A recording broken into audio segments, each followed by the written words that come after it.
Good morning and welcome back to Planet Althistory. Today we are going to discuss what if the British Empire never fell.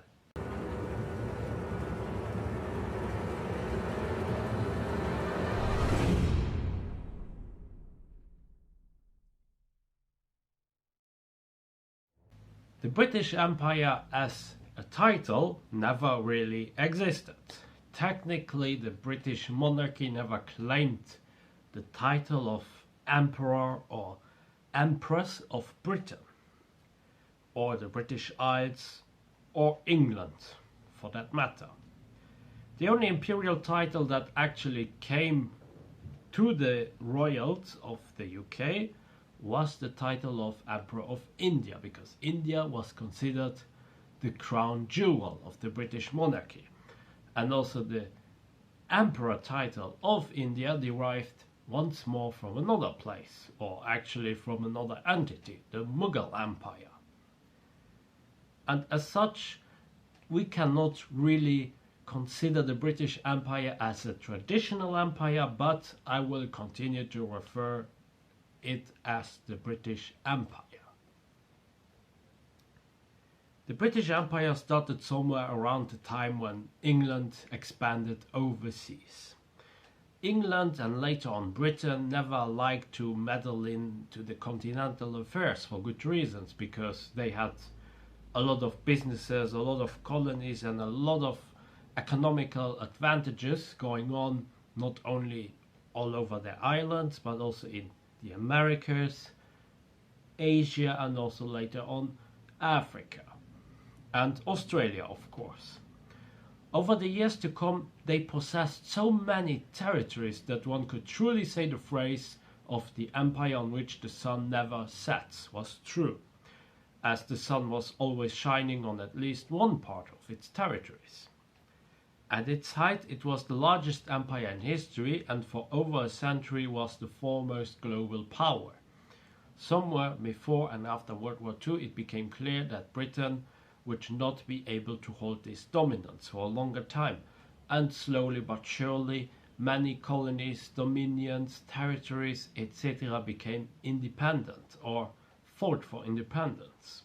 The UK still holds various islands and territories, but they are too tiny to have a specific impact or a specific global importance. And actually some of these territories, they cost the UK more than they are profitable. The Suez Crisis confirmed Britain's decline as a global power, because they could not follow their own foreign policy agenda, and well, they were basically being dependent on what the US allowed and what they didn't allow. The US and the USSR were potential threats even if Britain decided to go rogue, and Britain would alone not have any chance to pose a problem, be it for the US or the USSR. Britain still has some influence with the Commonwealth, their language of course, and other cultural things which they exported, such as cricket for example. But what if all of that changed? What if the British Empire never fell? First of all, we need to be aware of one thing. The US won't be included in this British Empire that survives. Another aspect is that several reforms would be needed. Fortunately for us, such reforms had been proposed in OGL, and coupled with the fact that Queen Elizabeth still is the queen of many territories around the world, such a scenario doesn't seem that impossible now. Which reforms had been proposed, you may ask? The reform I'm talking about is the so-called Imperial Federation, or actually the whole framework, which included many different proposals for reforms. The Imperial Federation refers to a series of proposals in the late 19th and early 20th century to create a federal union which would replace the British Empire. The proposal of such an Imperial Federation didn't come out of nowhere.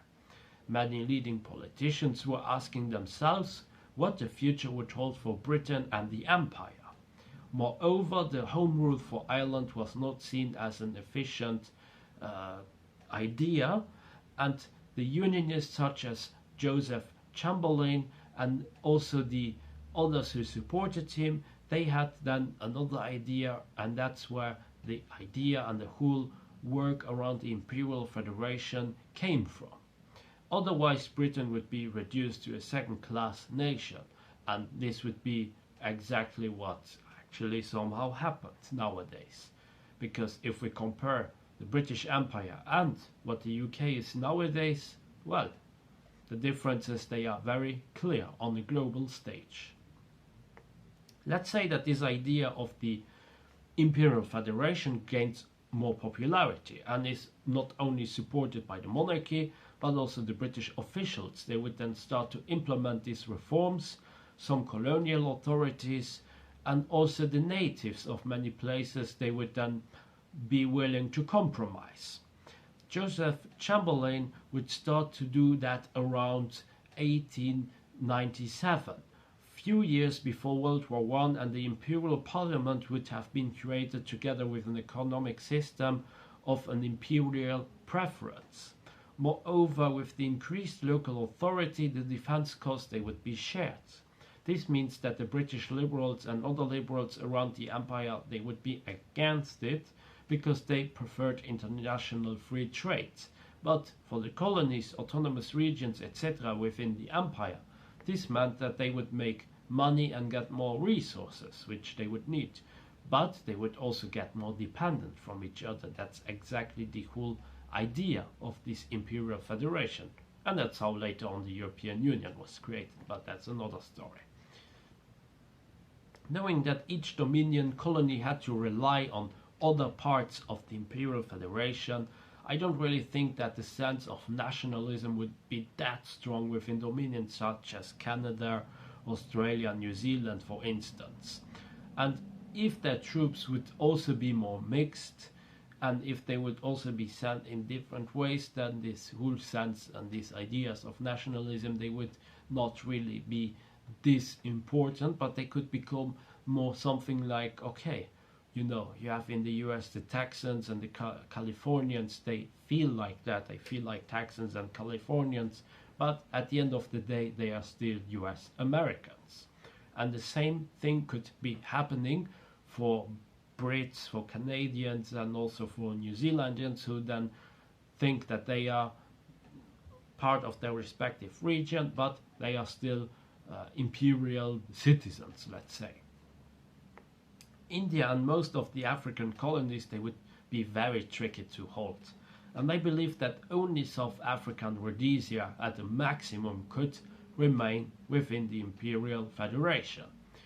It could also try and make the colonies smaller or divide them up even more, but just look at India in our timeline. It was very divided prior to its independence, and even this didn't block them to gain independence from the British Empire. Singapore is a wild card, but I believe with the Imperial Federation, Singapore would most likely remain part of that federation, because Singapore would be of the utmost importance for this Imperial Federation to create a connection between certain parts that they would still own around Asia, or maybe still have something in Africa like South Africa, but also to have this connection between then the British Indian territories and also the territories around Australia, for instance. World War I and World War II would still happen in a similar way, and the US and USSR would take Britain from its top position. But the US would try to tolerate several more points of British foreign policies, such as the intervention in the Suez Canal, and the USSR, seeing how the US is backing the Imperial Federation, well, they would not threaten them with a nuclear bomb. Gibraltar, Malta and Cyprus would also very likely remain part of the Federation, because in OGL Malta wanted to remain part of the UK, and with an Imperial Federation I think that this would anyways happen.